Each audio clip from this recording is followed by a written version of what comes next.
The European Union set up some years ago a body called the European Monitoring Centre for Drugs and Drug Addiction.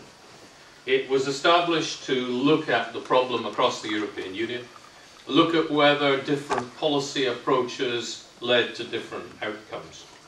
And it has found that the patterns of drug abuse are remarkably similar wherever you are. It does not matter whether you have a relatively liberal regime, such as that in the Netherlands, or whether you have a relatively strict regime, such as that in Sweden. The percentage of population who are experimental drug users at some point, normally in their early life, the percentage who are recreational drug users, and the percentage who are problem drug users is very, very similar from member state to member state. The drugs in use may vary slightly according to supply, but the problem is the same. The European Monitoring Centre for Drugs and Drug Addiction was established in Lisbon, in Portugal. And it may just be one of the reasons why it is Portugal which has been the first country to challenge the prevailing orthodoxy. Now the challenge is limited, but Portugal in July of 2001 passed a law which decriminalised drug use. What it actually did is it said that drug possession for personal use and drug use was still legally prohibited, but it became a civil offence rather than a criminal offence. It became a matter for administrative procedure. Drug trafficking remains in Portugal a criminal offence. Portugal is the only European Union member state that has gone down that route, and as you might imagine, when it did so, the opposition were up in arms. There were all kinds of nightmare scenarios. Portugal was going to see drug use shoot up. Portugal was going to become a haven for drug tourists.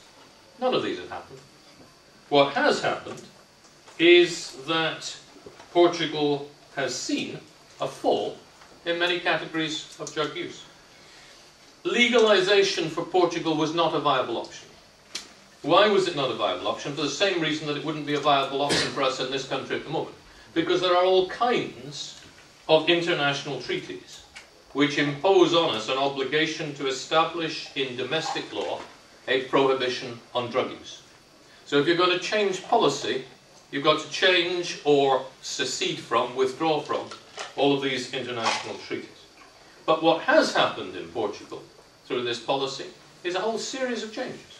The number of people going for treatment has shot up tremendously because those people no longer fear prosecution for what they were doing. It's removed the stigma from people seeking treatment for drug habits. The levels of drug usage in many, not all, but in many categories has come down. Those of you who deal with this matter professionally or take a close interest in it will know that drug usage is generally measured by what are called lifetime prevalence rates. And it's a measure of the consumption of a drug or different drugs over the course of a lifetime. The lifetime prevalence rates in the 5 years after the introduction of decriminalisation in Portugal came down in the youngest age bracket, which is 13 to 15, from over 14% to just over 10%. In the next age bracket, which is 16 to 18, they came down from 27.6% to 21.6%. In the 19 to 24 age bracket, there was actually a small increase, of course, as people worked their way through the system, but among older people, there was no change whatsoever. But the number of people seeking substitution treatment has gone up by 147%. The rates of hepatitis B and C, commonly transmitted through needle sharing, have come down. The number of drug-related deaths have come down.